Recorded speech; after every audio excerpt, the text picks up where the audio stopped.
Hi, my name's Heather Ross, and this is our kitty. I'm just an average girl here wanting to talk about gun violence prevention. It's something that we've struggled with for quite some time, especially since the changeover from the NRA from being just a hunting organization to a politically involved organization that uses funds to control politicians and threaten them. If they vote differently than the NRA tells them to, and don't go out there saying, you know, ridiculous things, um, that they will ensure they don't get reelected. However, the other side hasn't done anything like that. Not to that degree. Um, People who are for gun violence prevention have yet to seriously tell their representatives, and financially, or by voters saying we will not vote you into office through organizing, that it like if they don't vote for gun violence prevention legislation, they won't be reelected. That's what has to be done.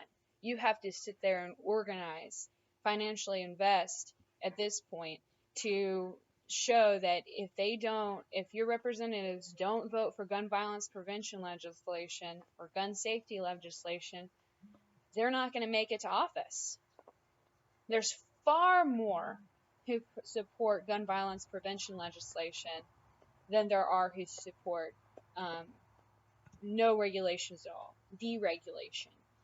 Deregulation of guns would end in more deaths. We know that, and it's only the people who are terrified of the government, fear some kind of invasion from another country, which is a note of PTSD, or they are fear being arrested and are willing to go in a shootout or something with police and shouldn't have guns.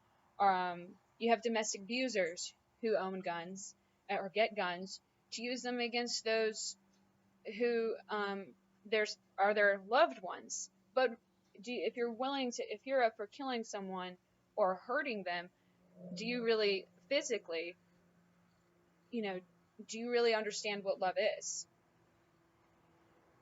And that's where we have to continue to evolve and change and communicate. When you have a gun and you're using it for home protection, you're really saying, I'm okay with killing someone else over my property. And it depends on what you deem as property. Do you view your family as property instead of individuals? Do you think that they can't protect themselves? Or do you think that the police can't effectively protect them?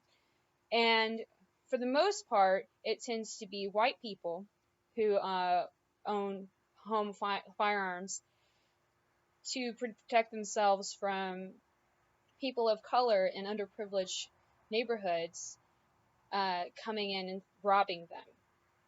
So it's a racist view. It's a racist ideology. I have been working on gun violence prevention for quite some time and have yet to really meet a lot of people of color who own firearms for protection. From people people robbing them, or breaking in and doing horrible things to them. The fear tends to be more of the police and using their firearms to harm them.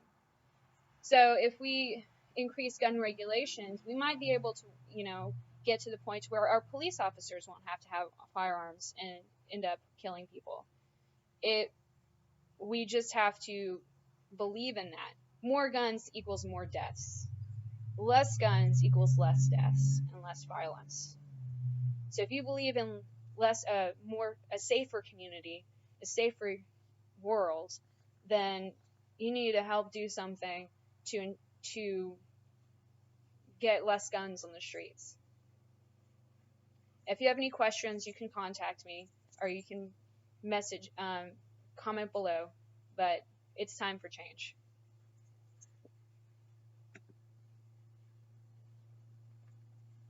Kitty, you're really... Ow! Ow, kitty! Ow, kitty! Kitty! Oh no. Oh no. Apparently I'm still recording. Apparently I'm... Ah, kitty! Kitty!